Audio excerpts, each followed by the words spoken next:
فرمایا ایک جنوں اللہ دولت دے وے تے غریباں ہی تقسیم کرے، جتنی دولت فقراء ناداراں اور مساکین تے خرچ کرے، کائنات دا خوش نصیب بندہ۔ اور دوسرا پیغمبر اعظم نے فرمایا جیڑا زیادہ وقت خاموش رہے،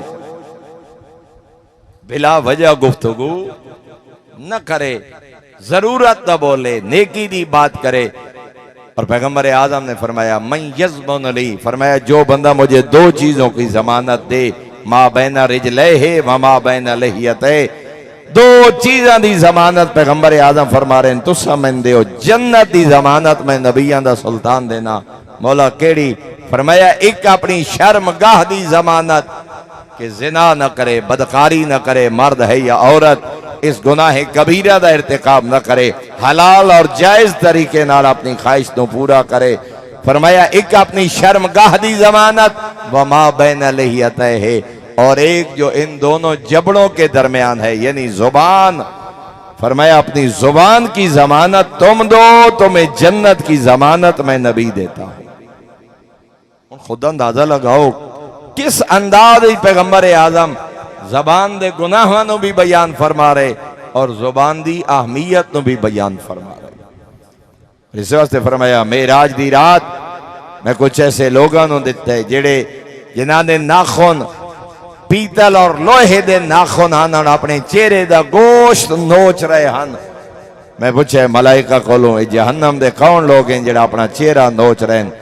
ملائکہ نے دسے اے او لوگ ہیں جنہاں دیاں زباناں انہاں دے کنٹرول وچ نن اور بلا وجہ کسی مسلمان دی غیبت کر دیا۔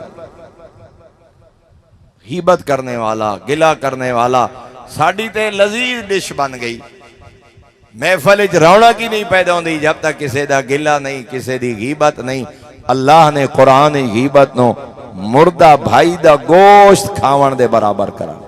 انج ہے جی میں مردہ بھائی دا گوشت کھا رہے ہوئے۔ اور غیبت کدا ہوندی ہے جدا بندے جو عیب ہوئے، صرف بندوں دے منہ تے گل نہ کر سکے، کنڈ پیچھو گل کرے۔ ساڑی عادت ہے اسے بندے دا گلہ کر رہے ہیں، شکوہ کر رہے ہیں، وہ بندہ آندہ ونجے منافقت کر کے بندے آدھیں آؤ جناب دے ہی ذکر خیر ہو رہے آئی۔ ہاں جی اس دا گلہ اور شکوہ اور اس سامنے اے دا مطلب ہے کہ جیڑی گل تو سا کر رہے ہیں او دے سامنے تو سا گل کرن دی طاقت نہیں۔ اگر انہوں جھوٹا سمجھ دے ہو، خائن سمجھ دے ہو، دے سامنے گل کرو۔ تو جھوٹا ہے، تو خائن ہے، تو منافق ہے، یہ دا مطلب ہے دے سامنے تا گل نہیں کر سکتے۔ سامنے آئے تا جناب دا ہی ذکر خیر ہو رہے آئی اور وہ دی کنڈ ہوئی تا گلہ، اسے نو غیبت آدن۔ جدہ اس بندے جو عیب موجود ہے، خامی ہے، مگر وہ دے سامنے کرن دی جرات نہیں، پس سے پشت سا اس خامی نو لوگاں بیان کریں دے ہو، اس نو آدن غیبت۔ اور اگر غیبت نو آکھا گئے مردہ بھائی دا گوشت کھامنا، اور اگر اسے جو عیب موجود ہی نہیں، اس نو شریعت نے تہمت آکھا ہے، بہتان۔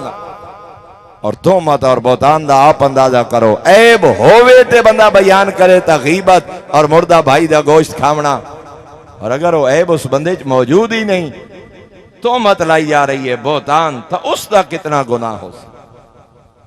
اور صفوان ابن سلیم صحابی پیغمبر ہیں، صفوان ابن سلیم نے پیغمبر اعظم کو لو پوچھے ملو کوئی عمل دسو اس عمل دیاں ترائے خوبیاں ہوئیں۔ پہلا فرمایا بدن واسطے آسان ہوئے، وہ عبادت کرن کان، وہ نیکی کرن کان، بدن نو مشقت۔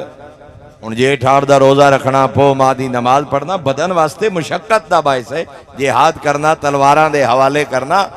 فرمایا ایسی عبادت دسو جڑی بدن واسطے آسان ہوئے، بدن نو دی تکلیف نہ ہوئے، پہلی خوبی۔ دوسری جناب صفوان ابن سلیم نے پیغمبر اعظم کو لو پچھے ملو دی انہاں نیکیاں دی دوسری خوبی ہوئے جو ثواب ہی زیادہ ہوئے، مشقت تھوڑی تے ثواب اور عاجر زیادہ۔ تیسری خوبی آکھے مولا تے نیکیاں بھی وہ ہوئیں جڑیاں جنت بھی لے ونجن۔ بظاہر ایک بڑا کام بھی سوکھا، مشقت نہ ہوئے، ثواب بھی زیادہ اور ثواب بھی اتنا کہ جنت ونجن دا سبب و چیزہ بڑھیں۔ مولا یہ جے کوئی نیکی دسو، پیغمبر اعظم نے پہلی نیکی فرمائی تطعم المساکین، فرمایا مساکین نو کھانا کھوایا کر۔ پہلا عمل اللہ نے دولت عطا کی تھی، اللہ نے رزق عطا کیتا ہے، فقراء اور مساکین نو کھانا کھواونا۔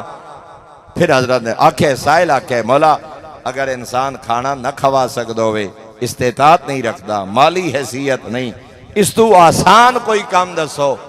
پیغمبر اعظم نے فرمایا تسیاں نو پانی پلایا کر۔ اور ساڑھے ذہن دے مطابق بظاہر کوئی عمل ہی کوئی نہیں، کوئی نیکی کوئی نہیں، لیکن صحابی پیغمبر ہے، اس وقت نام میرے ذہن تے نہیں آ رہا، میں خود روایت پڑھی ہے، شیعہ سنی علماء نے، ابن ابی الدنیا فقہ حنفیہ دے دوسری صدی دے بہت بڑے عالم، موضوع ابن ابی الدنیا 10 جلدیں اس اہل سنت عالم دین نے یہ لکھا ہے۔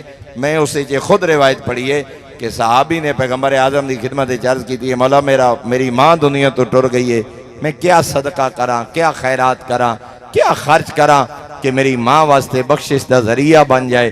کائنات دے کلی رحمت نے فرمائے تسیاں نو پانی پلایا کر۔ بلکہ ایک روایت ہے جو مشک خرید لے، چونکہ مشکاں دا دور اس دورے، فرمایا مشک خرید لے اور اس وقت تک پیاسیاں نو پانی پلا جب تک وہ ریزہ ریزہ نہ ہو جائے، ذرہ ذرہ نہ ہو جائے، پھٹ نہ جائے۔ پیغمبر فرما رہے ہیں تیری ماں دی بخشش واسطے کافی ہے کسی پیاسے نو پانی پلاونا۔ حتیٰ کہ اس حد تک فرمایا وَلَوْ مِن بَہِیمَةِ الْأَنْعَامِ، انسان دا تا بڑا مقام ہے، اگر حیوان نو بھی پانی پلاؤ، چوپائے اور درندے نو بھی پانی پلاؤ، نجس العین کتا اور سواری کیوں نہیں، اگر تواڈی وجہ تو دی پیاس بجھ گئی ہے، خالق تواڈی بخشش دا ذریعہ بڑا چھوڑے۔ فرمایا پہلا عمل بھوکے نو کھانا کھلا، دوسرا عمل فرمایا پیاسے نو پانی پلا، تیسرا فرمایا ڈھیر سارے لوگ پوچھتے ہیں سائیں کیا کریے، کیا عمل کریے، مرحوم بھائی ہے، بہن ہے، ماں ہے، باپ ہے، اولاد جو کوئی ٹر گئے، اپنے مرحومین واسطے کیڑا عمل کریے جدا ثواب اور اجر زیادہ ہوئے۔ تو جہاں تک میں حقیر دا مطالعہ شیعہ سنی کتب دا خلاصہ میری نگاہ چے آئے کہ ترائے کمہ تو بہتر کم اپنے مرحومین واسطے کوئی نہیں۔ واجب دی ادائیگی دے بعد مسکین نو کھانا کھواونا، تسے نو پانی پلاونا اور بے لباس نو لباس لے کے دینا۔ حتیٰ کہ پیغمبر اعظم نے فرمایا جیڑا بندہ کسی غریب نو لباس لے کے دے وے بے لباس نو، فرمایا جب تک اس لباس دا ایک دھاگا او دے بدن نو ڈھانپ رہے، فرمایا جی میں وہ لباس اس غریب دا بدن کج لیندے، فرمایا میں مالک اسی طرح تیرے عیباں تے پردہ پا چھوڑے سے۔